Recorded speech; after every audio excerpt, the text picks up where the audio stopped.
All aboard! All aboard!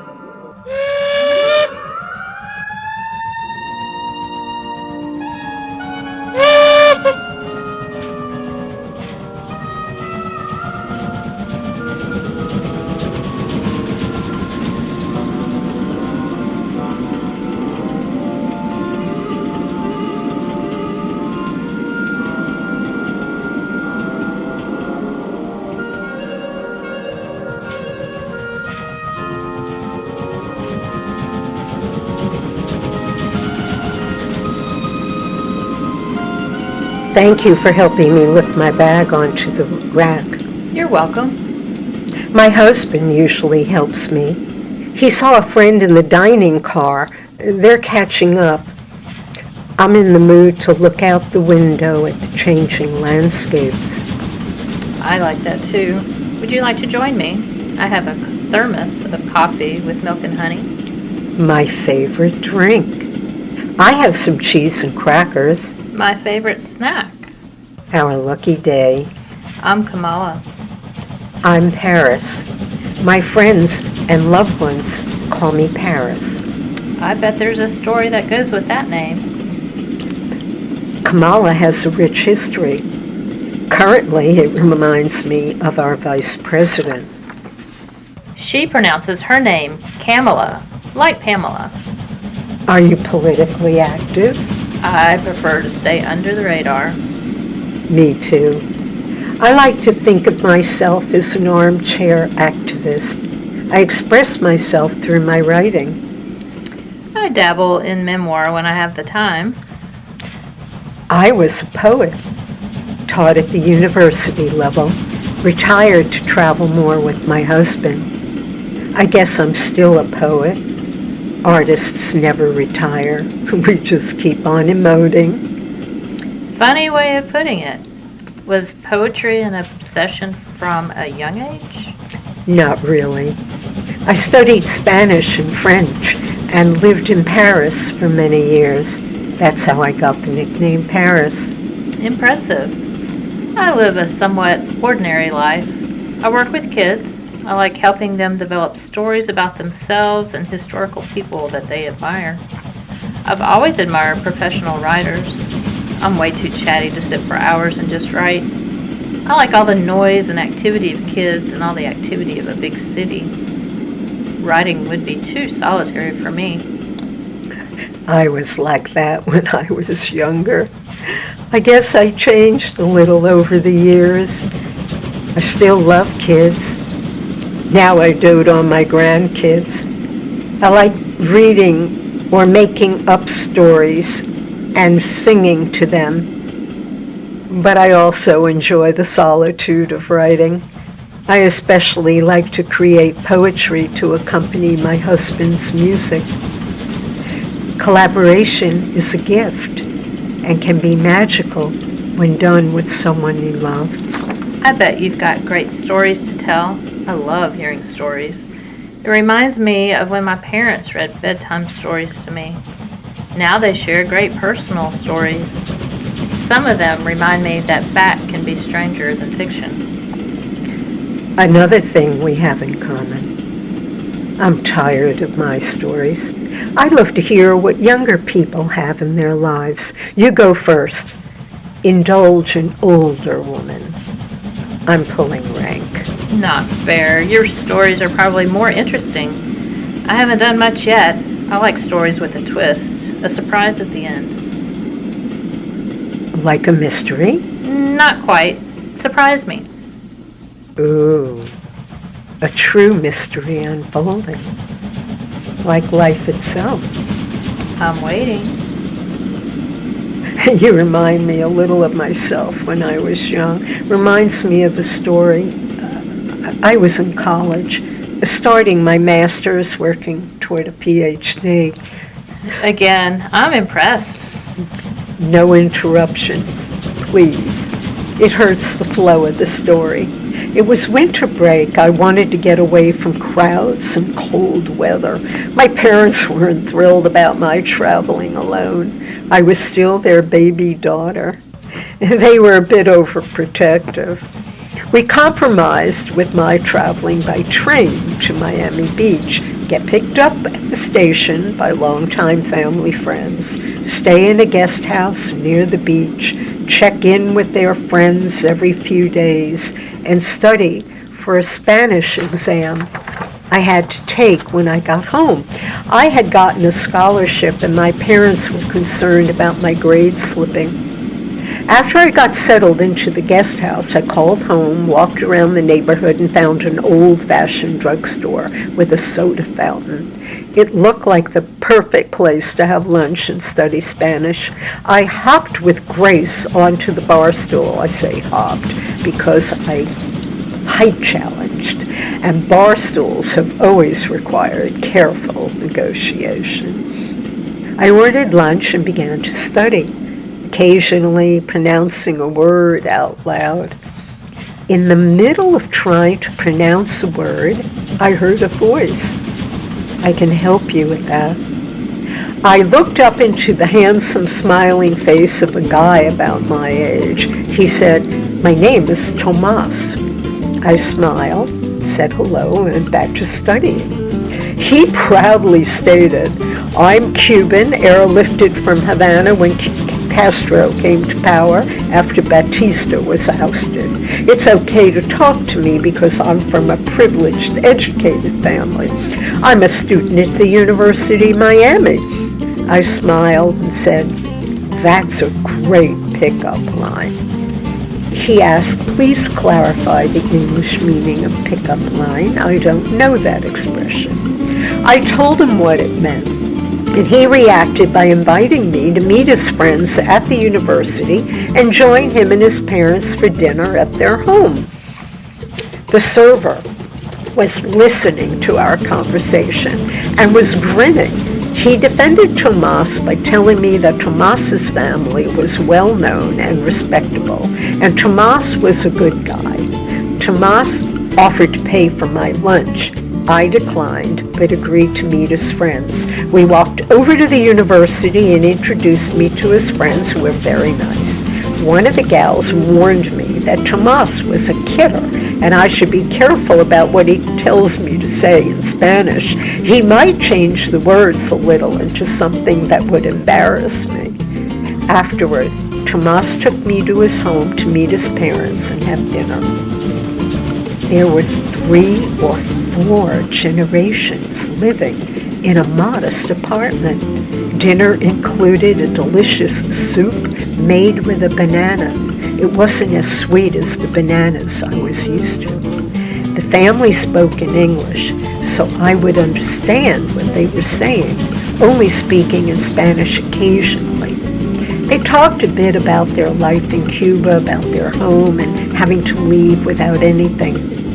I could tell it was difficult for them to talk about, so I didn't ask any questions, unusual for me. After dinner, I thanked Tomas's parents and knelt to say goodbye to his grandmother, who was resting in an armchair. I took her hands in mine and looked into her eyes. In the little Spanish I knew, which was different from Cuban Spanish, I said, "Thank you for inviting me into your home. I hope to see you again before I leave Miami." She took my face in her hands and said, "Mi nieta, mi nieta." Tomas translated, "My granddaughter, my granddaughter." It filled me with joy, even though I realized that she might be confusing me with someone else. Tomas explained, "She means she likes you very much. It's an honor coming from her." On my way back to where I was staying, Tomas filled me in on his family's history, which included being wealthy, living in a mansion, his father being a senator in Havana, and having to bury their money in the backyard so Castro wouldn't get it. I listened, but didn't comment. My brother had told me I would hear many stories in Miami about Cuban wealth left behind. Tomas suggested we go on a real date with his cousin and his girlfriend, who would have a chaperone and a dueña, a Cuban society custom. His cousin was asking a friend of his to meet us at the club to keep the chaperone busy so we could dance without interference. Again, I listened respectfully, without comment. Tomas was so nice, and I didn't want to tease him or question him about his stories. We had a great time dancing to Cuban music, and I tasted a Cuba Libre, which Tomas ordered for me because I didn't like alcohol. He said it would taste like Coca-Cola, only with rum. I tasted it but didn't drink it. Tomas was fun, clever, and considerate, in spite of his fantastic stories about how he grew up in Cuba. When we left the club and Tomas took me back to my guest house, he told me that his cousin was Batista's grandson, and he had hesitated to tell me because of how I might react. I said, "You're kidding, right?" He said, "Why would I kid about a thing like that?" Again, I just accepted what he said. I wasn't politically astute, but I knew who Batista was. The less said, the better. When I had to return home, we agreed to write letters, no email or cell phones back then. I saw him again months later when I was in Miami with my parents for a family wedding. My parents invited Tomas and his cousin to dinner. They didn't really believe all the stories, but they wanted to meet Tomas. They liked him. We exchanged letters for a while, but college and life in general got in the way, and we lost touch. That was a great story. You might have made a great couple if you'd stayed in touch. Not meant to be, but I'm not done yet. I'm getting to the really good part. The mystery unfolding. Fast forward decades later.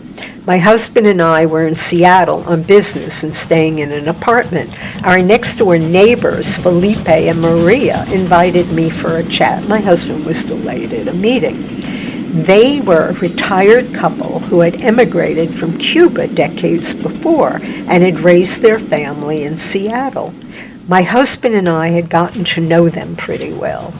We enjoyed their stories about their life in Cuba, their ordeal with having to leave, and how fortunate they were to be in America. Felipe had been a successful lawyer in Havana, and Maria quite socially connected. Their lifestyle in America completely changed. Because they were from Havana, I told them about Tomas, meeting his family and Batista's grandson, and what a great imagination Tomas had about his life in Cuba. Felipe smiled. Tomas was telling you the truth. I knew the family.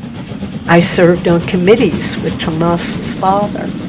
We all left Havana about the same time. Like many families, they stayed on in Miami. But Maria and I decided to leave and went to the Midwest before eventually coming to Seattle. He got a little emotional when he said he would never forget seeing the Statue of Liberty for the first time. That night, I called my brother, who said, "What are the odds?" For me, it was mystical. I've had many experiences like that. Have you? Great finish to that story. Definitely a mystery unfolding. I haven't had quite the experience. Sometimes I sense things that no one else does. Sometimes I know what people are thinking before they say anything. And sometimes I think I may have lived before because some things that happened to me seem so familiar. Like you. We've only just met, but I feel like I've known you before. You remind me of someone, but I don't know who.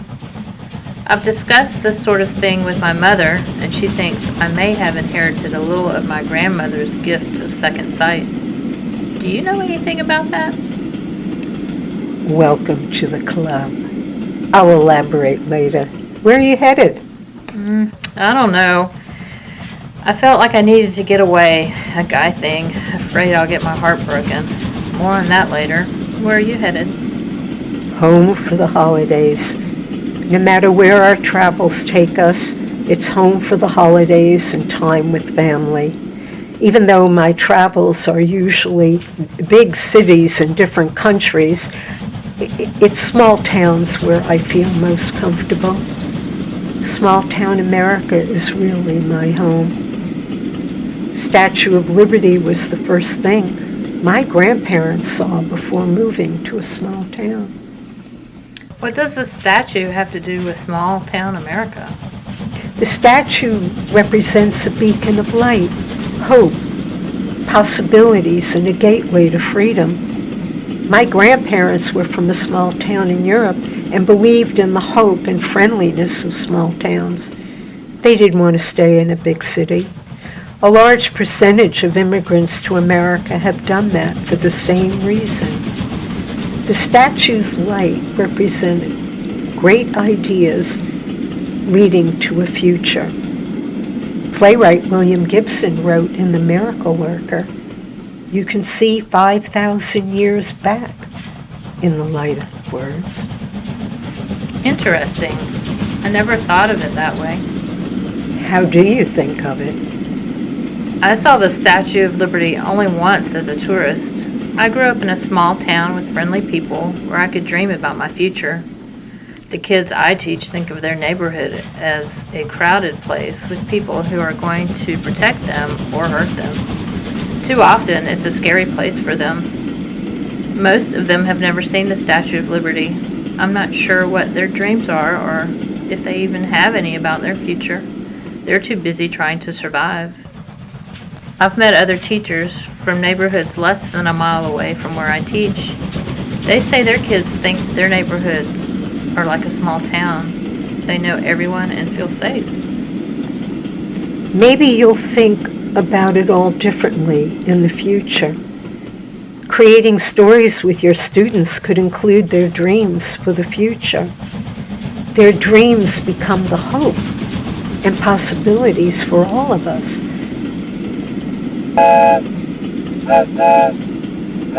Think about George Gershwin's Rhapsody in Blue. The music represents the best of what's American. All at once, it's classical, jazzy, global, and home-like, eccentric, yet earthy. The title Rhapsody in Blue evokes a sense of pride. That's a lot to consider. Interesting. I usually go home for the holidays to be part of that small town American feeling. But this year I need to get away. I don't want to dwell on what's going on. I want to hear another story. Tell me a Paris story, something juicy. I bet you met a lot of interesting people there. Maybe a guy? Ah, you're a romantic, are you? I'm a sucker for a good love story, especially about couples who've been together a long time. I went to Paris to get away from my usual routine and some personal things going on. I had visions of sipping coffee and writing poetry on the left bank in Paris. I wanted to learn how to speak the language from French people. The plot thickens. I was older, not married. Perhaps I enjoyed my freedom too much. It was a very long time ago. Some of it's a blur, but meeting mon cœur wasn't. I was sipping my coffee with milk and honey and writing. I looked up and saw a guy at a nearby table looking at me. He smiled a smile I'll never forget. I smiled back. He took a flower from the vase in front of him, got up, came over to my table and held the flower out toward me, smiled and said, "For you." even if flowers aren't your thing. If not, I have a book of poetry you might like. May I sit down? I nodded yes. We talked for hours, walked all over Paris, had dinner, and I went with him to watch him play. He was a musician. Music and poetry, a recipe for love. Sounds cliche, but he had me with his smile. The rest is history. Your husband, right? Sounds like fate. Yes, but it wasn't that simple. It was a very different time. He was of mixed heritage, and relationships between whites and people of color weren't accepted. Paris was easier than most places, but we wanted to return to the U.S. I had fallen in love with him in the States. When he told me he loved me and wanted to get married, I ran away rather than deal with the situation. When I saw him in Paris when he was on tour, I knew I couldn't walk away again. The irony is I recently discovered I'm of mixed heritage. DNA can reveal the unexpected for most of us. Another story to share? Too long for now. It must be a bit maddening to make such a discovery so late in life. It's never too late for self-discovery. Besides, a touch of madness is what makes us unique. There's Moncoeur now. Over here, Moncoeur.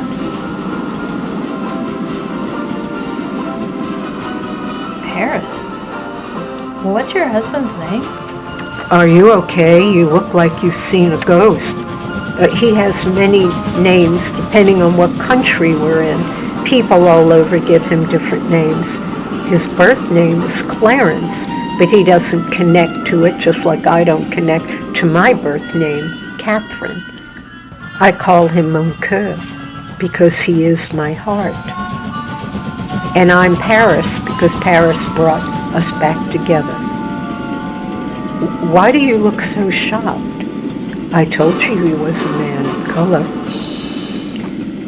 It's not that. He looks like a much older version with the same birth name as the guy I just left, the same way you left your husband so long ago. And I used to blow my guy kisses like you did just now to your husband. His smile is so familiar. Paris. Kamala is a nickname. My birth name is Catherine. I don't understand what's happening. My pen name is Kamala. As your brother would say, what are the odds? How did you know? I don't believe in coincidences. Kamala, someday you should take a trip to Paris. It's magical in the spring. It's timeless. Resonates much truth. Life's a mystery unfolding.